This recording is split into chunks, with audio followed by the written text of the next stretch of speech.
아멘. 우리 앞뒤 좌우로 주님의 사랑으로 살아갑니다. 이렇게 축복하고 고백합니다.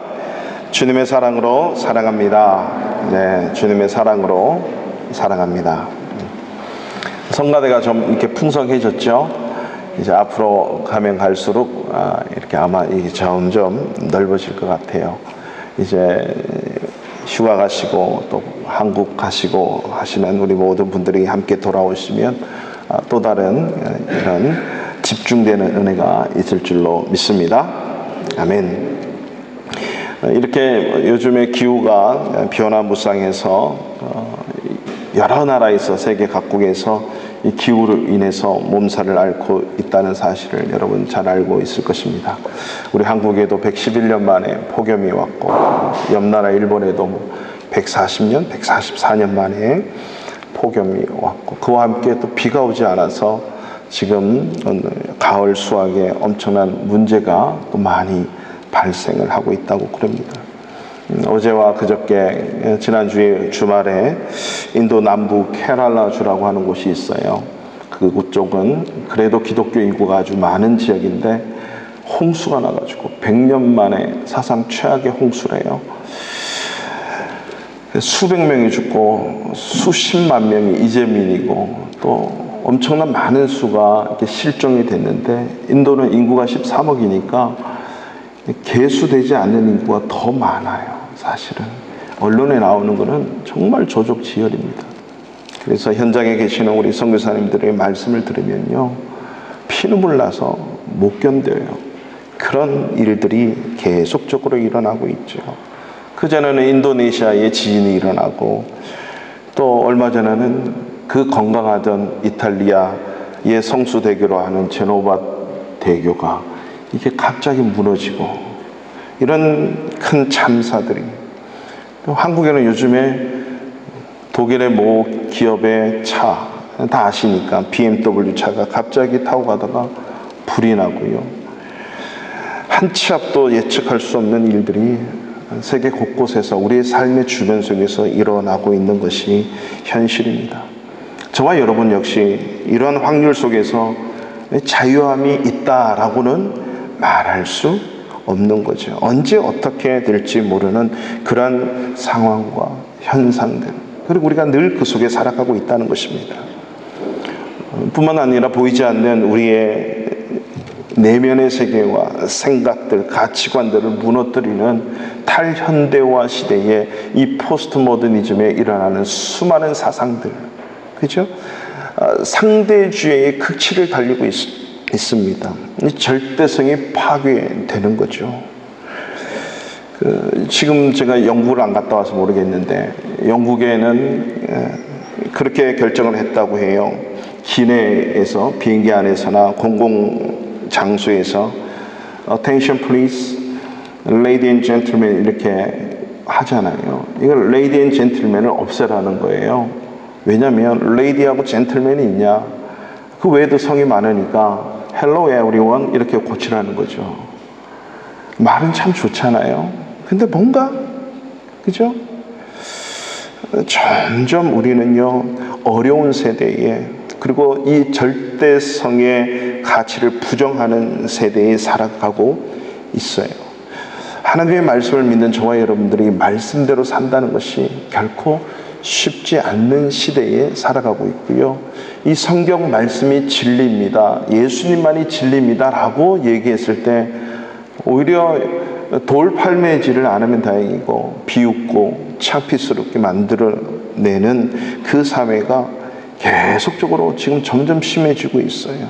여러분, 나는 크리스찬입니다. 나는 예수 믿는 사람이다 라고 당당하고 자신 있게 기쁜 마음으로 늘 항상 여러분의 삶들 속에 표현하고 드러내고 사시죠.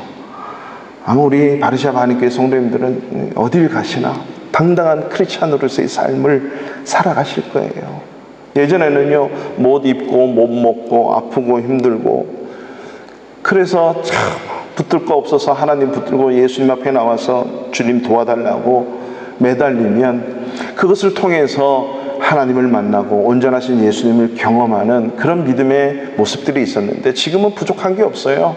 내가 할 수 있는 것들 많고 또 내가 갈 수 있는 데 있고 내가 또 고치면 되고 보험이 있고 여러 가지 하나님을 의지하지 못하게 만들고 예수님을 의지하지 못하게 하는 것들이 너무나도 이 세상 속에서 우리를 예수 믿지 못하게 하고 성경에서 멀어지게 한다는 거죠. 이러한 세태 속에서 과연 우리 크리스찬들이 어떤 자세와 생각을 가지고 살아야 되는가? 우리 크리스찬들은요, 항상 통시적인 안목을 가지고 살아야 돼요. 통시적인 안목. 이 땅에 창조가 되었다 그러면 반드시 이 종말이 있다라고 하는 사실. 그러니까 우리 크리스천들은요, 늘 성경적인 사고방식이 있어야 되는데 창세기부터 요한계시록 전 66권의 성경의 흐름의 역사가 내 신앙의 삶에, 내 인생의 사고에 확 들어와 있어야 돼요. 그래서 창조하시고 그리고 인간을 사랑하셨는데 타락한 인간, 죄 지은 인간, 그 인간을 구원하러 오신 예수님의 그 구원의 사랑, 그리고 끊임없이 종말을 향해 달려가는 이 세태, 그리고 반드시 예수님이 재림하실 거라고 하는 그 믿음을 가지고 사는 것이, 그리고 그 통시적으로 모든 것들을 껴안고 사는 것이 크리스찬이다 라고 하는 거예요. 그러니까 초림과 예수님의 초림과 예수님의 재림 사이를 살아가는 저와 여러분, 과연 어떻게 이 세상을 살아가야 하는 거죠? 바로 오늘 우리가 보는 이 요한계시록은요, 이런 종말의 때를 기록하면서 예수님의 초림, 그리고 다시 이 세상에 오시는 그 재림의 예수님을 보면서 어떻게 이 세상을 크리스찬으로 살아가야 하는가를 말씀하고 있는 성경의 책이 요한계시록이에요.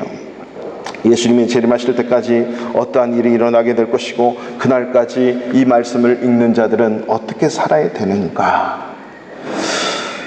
근데 그런 요한계시록의 말씀인데 오늘 이 요한계시록은요, 가만히 보면 시대적으로나 교회사적으로 수많은 혼란과 문제를 일으켰던 이 마지막 성경 66번째의 성경책이기도 해요. 그래서 교권이 최고치에 다다랐던 중세 로마 카톨릭 시대 때에 보면 그 교황들이나 사제들, 신부들이요, 이 계시록을 사용해서 교회와 나라와 성도들을 다스렸는데 악한 도구로 사용했던 것이에요. 그래서 루터가 이 모든 66권의 말씀을 독일어로 번역을 해버린 거예요. 그랬더니 이 교황과 이 사제들이 얘기한 것하고는 전혀 다른 거예요. 아예 성경에 나와 있지도 않는 그런 얘기를 허무맹랑하게 동화 속의 얘기를 만들어서 하고 있다는 거죠. 그래서 루터도 칼빈도 나중에 성경 주석을 쓰면서 이 요한계시록만큼은 주석을 쓰지 않았어요.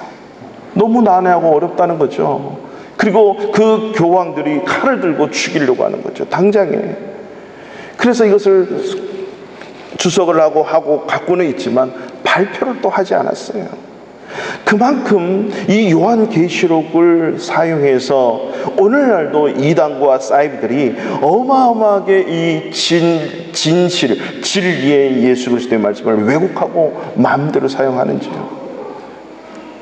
뭐 피지 땅이 피해서 있어야 될 땅이래나 도피성같이 그렇게 가잖아요. 점점 이단과 사이비들이 점점 극성 맞는 시대가 왔다는 겁니다. 근데 절대적으로 우리가 요한계시록을 올바로 보면 그럴 이유가 하나도 없어요. 오늘 우리가 읽었던 1, 2, 3절의 말씀만 봐도 요한계시록은 이러한 내용이구나, 이렇게 풀어야 되고 해석해야 되고 접근해야 되는구나를 알면 너무나도 쉬운 말씀이고 너무나도 심플하고 단순하고 은혜와 능력의 말씀이 바로 요한계시록이라고 하는 것입니다. 그 안에는 숱한 그 당시에, 그리고 환상 속에서만 나타나는 그런 많은 일들이 있기 때문에 우리가 보는 눈이 없는 거죠. 해석할 수 있는 힘이 없는 거예요. 근데 우리 1장 1절에 보더라도 예수 그리스도의 계시라, 그러면 예수 그리스도에 관한 말씀이고 예수님이 하신 말씀이에요. 그러니까 마태, 마가, 누가, 요한복음과 더불어 이 바울이 썼던 서신서를 가지고 이 요한계시록을 보면 안 풀리는 성경 구절이 없는 거예요. 다 보여지는 거예요. 예수님에 대해서 말씀했고 예수님의 하신 말씀한 것뿐 풀이라고 하는 거죠.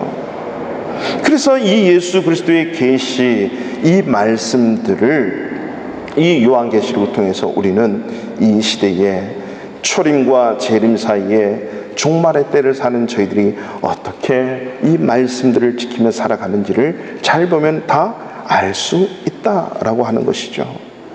이 계시의 말씀들을 오늘 본문에 보니까 하나님이 그에게 주었대요. 하나님이 그에게 주었고, 1절 말씀 한번 띄워주실래요? 그리고 그에게 주신 반드시 속히 일어날 일들을 그 종들에게 보이시려고. 여기서 그 종들은 누구냐면 바로 오늘날 이 시대까지 예수 믿는 크리스찬들, 저와 여러분들을 얘기하는 거예요. 하나님의 사람들을 얘기하죠. 반드시 속히 일어날 그 일들을 크리스찬들에게, 하나님의 사람들에게 보이기 위해서 천사를 통해서 그 종 요한에게 보내어 알게 하신 말씀이래요. 그러니까 하나님께서 예수 그리스도를 통해서 드러내고자 하는 그 말씀을 천사를 통해서 요한이 다 기록하게 한 겁니다. 그 기록된 요한의 이 요한계시록의 말씀들을 종들에게 이제는 나눠주는 거죠. 듣게 하는 겁니다. 가르치는 것입니다. 그러면서 자연스럽게 7 교회에게 하시는 말씀을 가지고 요한계시록은 이제는 열어가잖아요. 즉 다시 말하면 하나님께서는 이 땅에 존재하는 오늘날 이 시대의 교회들에게, 저와 여러분의 이 크리스찬들에게 요한을 통해서 지금 시대를 살아가는 저와 여러분들에게 말씀하시고 드러내어 주시는 그 계시의 말씀으로 우리가 살아가도록 하셨다라고 하는 거죠. 그렇다면 이 반드시 속히 될 일들을 이 종들에게, 우리들에게 주셨는데, 그 반드시 속히 될 일들이 어떤 일이냐? 반드시 되고야 말 일이죠. 이것은 우연이 아니고 필연적이에요. 맹목적인 게 아니고 분명한 목적이 있다는 거죠. 허무나 허상이 아니라 실상이라고 하는 거예요. 반드시. 그리고 그것이 속히 일어나는, 속히, 그저 그렇게 일어나는 일이 아니라고 하는 겁니다. 저와 여러분이 이 세상 속에서 100년을 살아간다면, 그리고 예수님이 오신 이후로 지금 2018년이 되었어요. 산술적으로.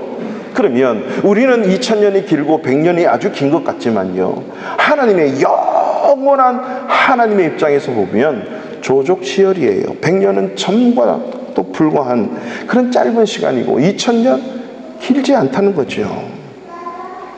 그래서 베드로도 그렇게 얘기합니다. 1000년이 하루 같고 하루가 1000년 같은 삶. 속히 일어날 일들. 예수님도 속히 내가 가리니, 속히 오리니. 그리고 마가복음에 보면 예수님의 그 모든 행적들을 보면 속히, 곧 하면서 엄청 빠른 속도로 하나님의 말씀을 전개하는 것을 볼 수 있어요. 그러니까 저와 여러분의 그 모든 인생은 반드시 속히 일어나는데, 그게 뭐예요? 종말이라고 하는 거예요. 예수 그리스도의 제 이름으로 말미암는 그 끝날 우주적인 심판, 그리고 종말을 얘기하는 것, 이것이 바로 반드시 속히 될 일이라고 하는 거죠. 그 반드시 속히 될 일들에 관해서 오늘 요한계시록에 이 말씀들을 써 내려갔다는 겁니다.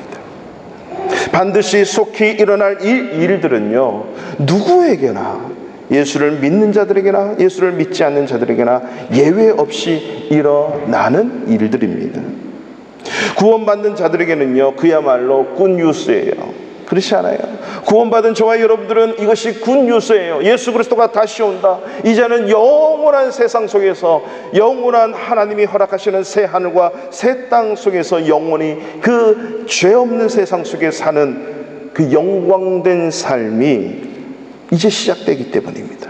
그러나 구원받지 못한 자들에게는 아주 슬픈 소식이에요. 그리고 bad news예요. 왜냐하면 영원한 멸망으로 들어가요. 심판의 소식이다라고 하는 거죠. 이 일은, 이 속히, 반드시 속히 될 일은 누구에게나 다 임하는데, 특별히 구원받은 저와 여러분들이 이 세상을 살아가면서 어떻게 살아가야 되는지를 오늘 3절에서 분명하게 한마디로 얘기해 주고 있습니다. 자, 우리 3절 말씀 다 같이 한번 읽어볼까요? 3절입니다. 시작.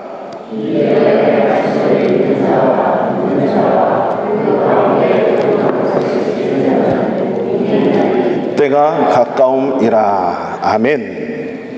이 예언의 말씀이 바로 요한계시록, 요한이 쓴 글을 얘기하는 것입니다. 이 말씀들을 읽는 자, 듣는 자와 그 가운데 기록한 것을 지키는 자가 복이 있는데, 그 이유는 때가 가까웠다. 이 때가 가까웠다는 말이 반드시 속히 될 일이 가까웠다 그러는 거죠. 여러분, 그 가까워짐을 느끼십니까? 아니면 나는 언제 그럴 일이 없어 라고 사십니까? 아니면 태연하게 뭐 오늘 죽어도 천국이지 뭐 이렇게 태연하게 사십니까?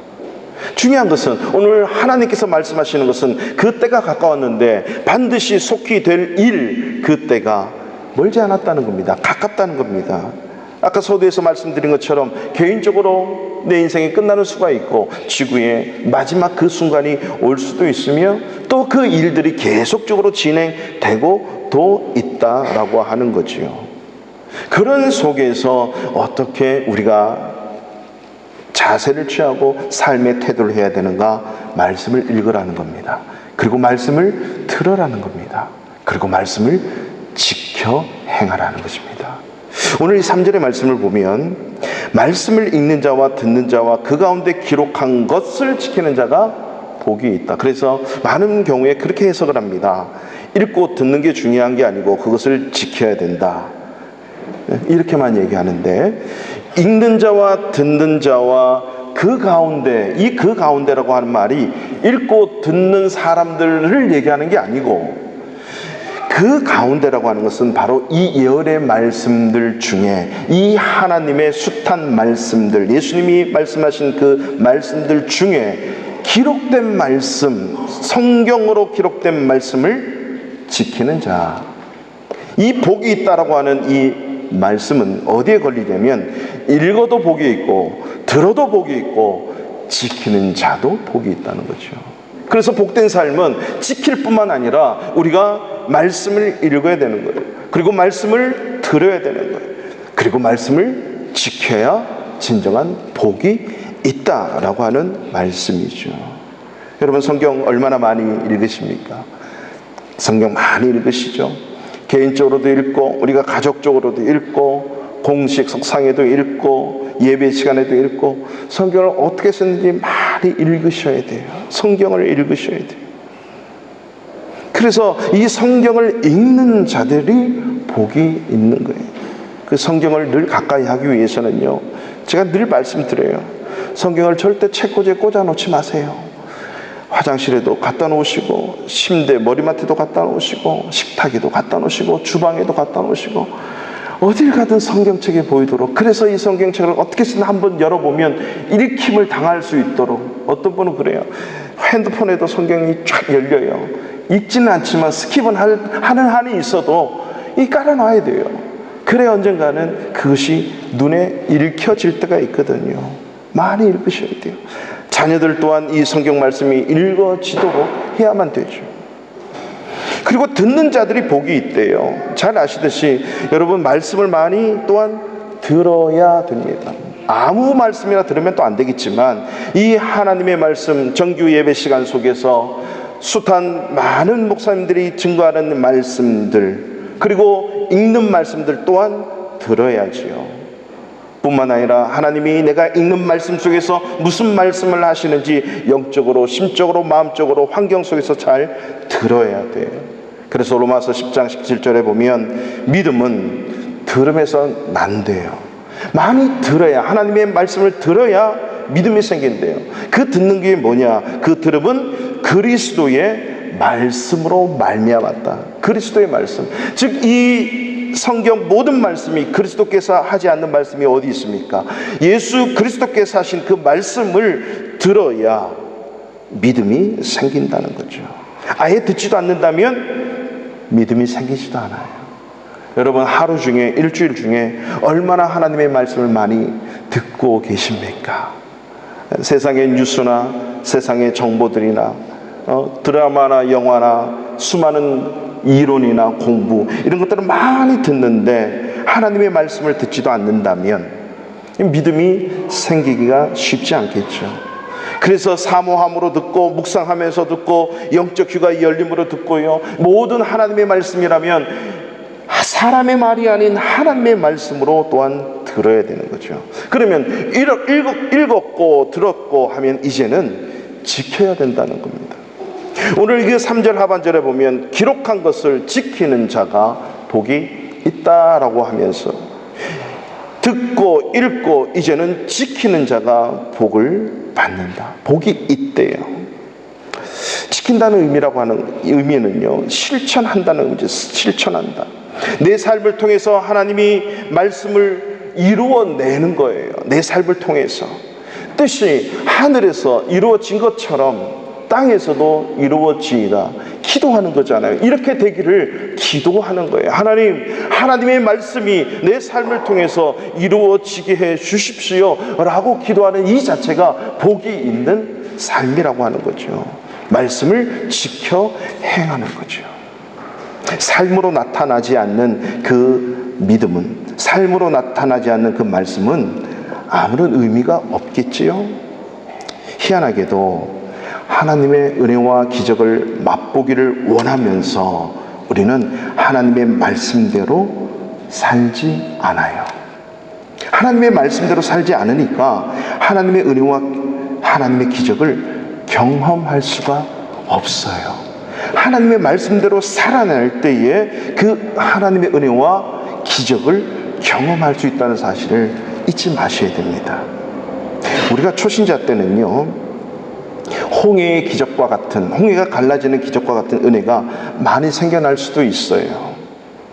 아무것도 모르는 430년 동안 노예 생활을 했던 이스라엘 민족들을 이끌어낸 그 모세가 그 홍해바다 앞에 섰을 때에 하나님을 의지해라, 하나님을 바라봐라 이렇게 설명해도 이들은 잘 못 들어요. 왜냐하면 늘 그 노예의 근성으로 노예 속에 살았기 때문에. 하나님이 10가지 재앙을 통해서 하나님이 살아계시고 너희들이 들었던 그 하나님이 바로 이 히브리의 하나님 여호와 하나님이야 라고 10가지 재앙을 통해서 계속적으로 보여주시고, 그리고 마지막 장자의 죽음을 통해 그 홍해바다 앞에 섰을 때에 또 그 홍해에 갈라지는 기적 또한 그들과는 상관없이 하나님이 갈라버려요. 그리고 건너게 하시는 거죠. 이제는 믿음을 가지고 말씀을 읽고 말씀을 듣는 자는요, 홍해와 같은 기적을 기대하면 안 됩니다. 40년 동안 광야 생활을 통해서 하나님을 알 만큼 알았던 그 이스라엘 백성들은요, 이제는 그 말씀의 법궤를 가지고 순종함으로 물이 차 있는 그 요단강을 첨펑 말씀을 의지해서 이제는 걸어 들어가야만 돼요. 그 요단강이 갈라질지 안 갈라질지, 아니 말씀은 하셨지만 그 말씀하신 말씀 앞에 순종하고 행함으로 실천하면서 그 말씀을 붙들고 그 법궤를 쥐고 가면 되는 거예요. 이 세상 속에서 살아가는 저와 여러분들이 이제는 하나님의 말씀대로 실천하고 행할 때에 그 속에서 하나님의 은혜와 기적들을 경험할 수 있다는 사실을 여러분 잊지 마시기 바랍니다. 말씀대로 살아갈 때에 하나님이 살아계시고 하나님의 은혜가 뭔지, 하나님의 기적이 뭔지를 경험할 수 있다라고 하는 것입니다. 이 세상은 점점 계속적으로 하나님의 말씀 성경을 도외시하거나 터부시하고 인정하지 않으려고 해요. 사실로 믿지 않을 뿐만 아니라 이 성경이 거짓이라고도 얘기하죠. 이제는 더 나아가서 아예 신의 존재까지도 부정하고 맙니다. 얼마 전에 이 폴란드 사람인데도 자기는 무신론자래요. 무신론자, 신이 없다. 근데 여러분, 신이 없는 자들이, 물론 신을 믿지 않는 것은 뭐 자기의 자유일 수 있겠어요. 근데 그 무신론자들의 가만히 보면 항상 그 내면의 세계는 자기가 제일 똑똑해요. 그리고 자기가 제일 이성적이다라고 생각하는 거예요. 결국 자기를 믿는 거예요. 그런데 가만히 생각해 보십시오. 얼마나 엄청난 오류를 범하고 있는지. 자기가 원해서 이 세상 온 것도 아닌데, 자기가 태어나고 싶어서 이 세상을 태어난 것도 아닌데 어떻게 자기 자신을 믿을 수 있단 말입니까? 그게 좀 과학적으로 논리적으로 생각해 봤을 때 어불성설이지 않겠습니까? 무신론, 자기를 믿는 거거든요. 아니면 회의자일 수도 있겠지요. 우리 기독교 종교는요, 철저하게 하나님 성경 말씀 중심의 종교예요. 말씀 중심의 종교. 왜냐하면 하나님께서 이 복음의 말씀으로 이 세상을 창조하셨고 다스리고 계시기 때문이에요. 천지를 창조하실 때 어떻게 창조하셨어요? 빛이 있으라 말씀하신 거예요. 그리고 아담과 하와를 창조해 놓으시고 하나님의 말씀을 지키고 순종하도록 두신 거예요. 아담과 하와는 에덴 동산에서 마음껏 자유롭게 뛰어노는 것이 아니라 그 자유는 하나님께서 허락하신 자유를 가지고 하나님의 말씀에 의해서 다스림을 받아야만 하는 존재예요. 그 다스림 속에 있을 때만이 진정한 자유함과 진정한 행복과 기쁨을 맛볼 수가 있는 것입니다. 하나님의 다스림을 거부하는 순간 에덴 동산을 쫓겨나게 되고 수고를 하게 되고 죽음을 맛보는 존재로 타락해버렸죠. 그래서 하나님께서는 말씀으로 아브라함을 부르시고 말씀으로 약속을 하십니다. 그리고 이스라엘 민족들에게는 바로 광야 속에서 하나님의 말씀대로 살아갈 것을, 한치 앞도 보이지 않는 그 광야길에서, 그 광야 생활 40년 길에서 어디서 어떻게 먹어야 되고 살아야 되고 가야 되는지 행방을 알 수 없는 그들의 발걸음을 하나님은 말씀을 통해서 이끌어 주신 거죠. 그리고 말씀에 순종함으로 그 가나안 땅에 들어갈 수 있도록 요단강을 말씀과 함께 하나님과 함께 건너가게 하신다는 거죠. 예를 들면 이런 겁니다. 너희는 온 천하에 다니며 만민에게 복음을 전파하라. 어디서 많이 보셨죠? 들어오시면서 우리 성교관 유리벽에 붙어있는 말씀이에요. 주님이 이렇게 명령을 하셨어요. 그러면 우리는 어떻게 이 말씀을 들고 온 천하에 다니면서 만민에게 복음을 전파할 수 있습니까? 여러분, 만민에게 복음을 전파할 수 있도록 온 천하에 지금 다니고 있습니까? 어떻게 다녀야 됩니까? 내 생각이 가야 돼요. 내 기도가 가야 되고 내 마음이 가야 돼요. 직접 가든지 누구를 보내든지 가야만 되는 것이죠. 그래서 우리는 물질을 보내고 성경금을 보내고 때로는 단기적으로 선교를 가고 그곳에서 복음을 증거하고 또 귀한 선교의 현장을 가서 또 전도도 합니다. 뿐만 아니라 이 선교 현장 속에서 사역하시는 선교사님들을 돕고 후원하고 그들을 또 하나님의 사람으로 또 초청도 하고 또 함께 가기도 하는 거죠. 이것이 모든 일련의 일들이 천하에 다니면서 만민에게 복음을 전파하는 그 일이라고 하는 거예요.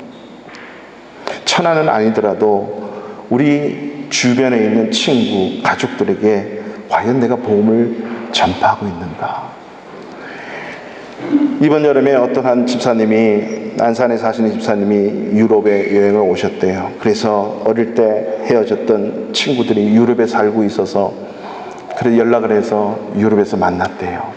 벨기에에서 살고 있는 한 이제 중년을 지나가는 그 친구를 만났는데 그 친구가 엄청난 불교도 신자였어요. 그래서 이 유럽의 불교 서적들을 이렇게 판매하는 그 역할도 했답니다. 그런데 이분이 우연한 기회에 예수를 믿고 하나님을 만나 신앙생활을 잘하는 믿음의 가정을 이루었다는 거예요. 그러면서 이 집사님을 만나더니 보자마자 하는 말이, 너는 어릴 때 나한테 한 번도 교회 다니라고 말을 왜 안 했냐? 왜 예수 믿으라는 말을 한 번도 안 했니? 이제 50년이 지나서야 내가 예수를 믿어보는데 이렇게 좋은 예수 믿고 보니까 내 인생에 힘이 있고 인생에 의미가 있고 이 좋은 예수를 여기 와서 내가 믿어야 되겠니? 네가 어릴 때 나한테 교회만 다니라 예수 믿으라만 했어도 내가 그러지 않잖냐. 그러면서 자기가 예수를 믿고 한국 땅에 있는 친정엄마에게 엄마 교회 다녀야 돼, 예수 믿어야 돼 그랬더니 엄마가 하는 말씀이 뭐냐면 아주 거칠게, 저는 부드럽게 할게요. 네가 나보다 나이도 적은데 왜 그렇게 됐어? 무슨 예수를 믿냐, 뚱딴지 같은 소리 하지 마라. 원래 살던 대로 열심히 살아. 너 유럽 가더니 이상해졌구나.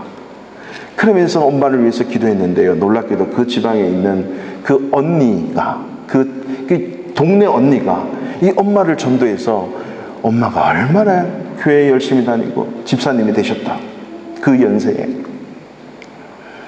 여러분, 당신이 예수 믿으라는 소리를 안 해서 내가 예수를 안 믿었어요, 이런 사람 없어요?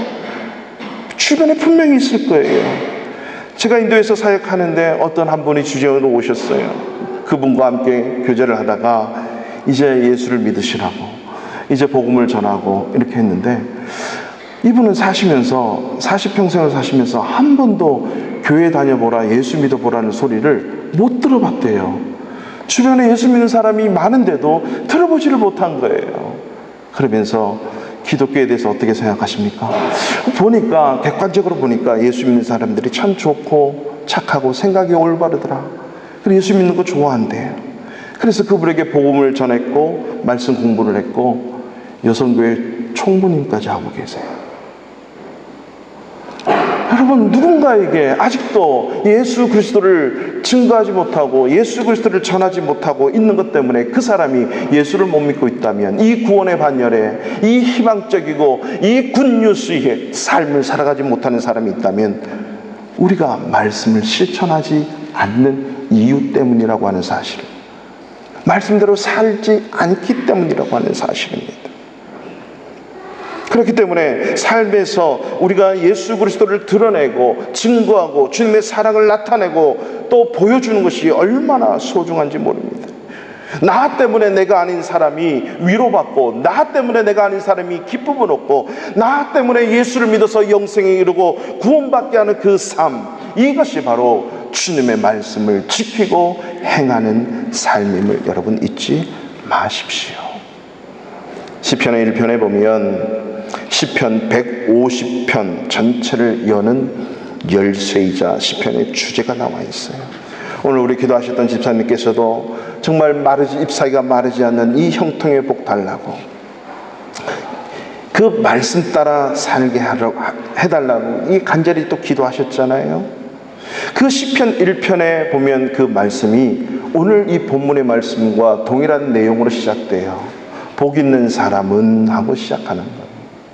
성경에서 말하는 복은요, 여러분, 절대로 기복적인, 그야말로 우리가 생각하는 이 현세 속에 필요한 오복을 얘기하는 게 아닙니다. 그 복을 얘기하는 게 아니에요. 다 영적인 복이고 영혼적인 복이고 내면적인 복인데, 그 복이라고 하는 거는요, 무릎을 꿇다 라고 하는 의미에서 나왔어요. 바라크라고 하는 그 동사가 무릎을 꿇는 거예요. 누구 앞에? 하나님 앞에. 어떤 하나님? 천지를 창조하시고 다스리시는 우리 인생의 주인 앞에 무릎 꿇는 게 복이래요.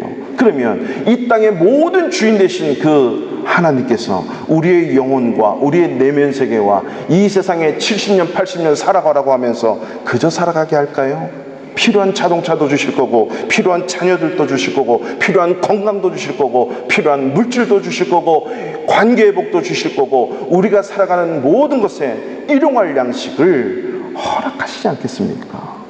그러니까 그 복이라고 하는 자체는 살아계신 하나님이 나와 함께하면 그것이 복이라고 하는 것이에요.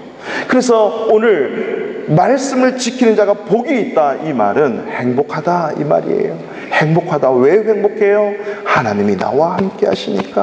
이 모든 것에 내가 염려하고 걱정하고 근심하는 그 모든 것이, 그것이 사상이든 철학이든 물질적인 거든 관계적인 거든 내 인생이든 우리의 자녀의 문제이든 건강의 문제이든 그 모든 것이 하나님 손에 달려 있으니까 그 하나님이 나와 함께 하니까 복이라고 하는 거죠. 복 있는 사람은, 하나님과 함께하는 사람은, 마음이 행복한 사람은, 그러면서 시편 1편은 악인들의 꾀를 쫓지 않고 따르지 않고 죄인들의 길에 서지 아니하며 오만한 자리에 앉지 아니하고 오직 여호와의 율법을 즐거워하며 그 율법을 주야로 묵상하는 자로다. 율법을 즐거워하고 묵상하는 자들이 읽고 듣고 행하는 자들의 삶이라고 하는 거죠. 그러니까 복 있는 사람, 하나님이라 부르고 예수 그리스도를 믿는 크리스찬들의 삶은요, 악인들의 꾀를 따르지 않는데요, 죄인들의 길에 서지 않는데요, 오만한 자들의 자리에 앉지 않는데요, 이 세상이 가는 그 길에 서지 않고 모든 사람들이 앉아있는 그 자리에 앉지 않고 악인들이 꾀를 써서 세상의 이론과 세상의 방식대로 살아가지 않고 오직 말씀을 쫓아 살아내는 삶. 그래서 말씀을 읽고 말씀을 들으면 우리가 어디에 서야 되고 어떠한 길을 가야 되고 어떠한 결정을 해야 되고 어디에 앉아 있어야 되고 어떻게 움직여야 되고 폴란드에 가야 될지 말아야 될지, 그리고 내 인생이 다음 단계를 향해서 어떤 일을 행해야 될지, 이 모든 일이 말씀을 즐거워하고 묵상하는 가운데 하나님이 인도하신다는 사실입니다. 믿으십니까? 아멘. 왜 안 나오죠? 복이 없습니까? 이 복 있는 사람, 행복한 사람이라고 하는 것입니다. 사랑하는 성도 여러분, 개인과 인류의 역사는 철저하게 하나님의 계획적이고 목적적이고 필연적입니다. 결코 우연이나 맹목이나 무의미한 것이나 반복이나 변증법적인 진화일 수가 없다는 거죠. 그 이유는 역사의 주인이신 살아계신 하나님, 그 하나님이 주인이시기 때문입니다. 하나님은요, 오늘 본문 요한을 통해서 반드시 속히 될 종말의 진리들을 계시해 주셨습니다. 그것은 필연적이에요. 사람들이 불신하거나 좌절하거나 변경할 수 없는 불가항력적인 진리라고 하는 것입니다. 우리 모두가 반드시 속히 될 이 종말의 진리들을 알고 이제는 우리에게 주어진 이 성경 말씀을 읽고 듣고 지켜내는 이 일에 행복한 사람으로 서 있을 수 있기를 바라겠습니다. 우리 교회가 이제는 8월 지나면서 9월, 10월, 11월 부흥 집회도 하고 이제 성경 퀴즈도 하고 성경 읽기 대회도 할 거예요. 어떻게 해서든지 하나님이 폴란드 땅을 통해서 앞으로 걸어가야 될 내 인생이 무엇입니까? 주의 말씀이 내 길의 등이고 주의 말씀이 내 길의 빛임을 여러분은 무엇을 통해서, 말씀을 통해서만이 알 수 있음을 깨달으시고 이번 한 주간도 말씀 속에 승리하고 인도함 받는 멋진 삶 되시기를 주님의 이름으로 축원합니다.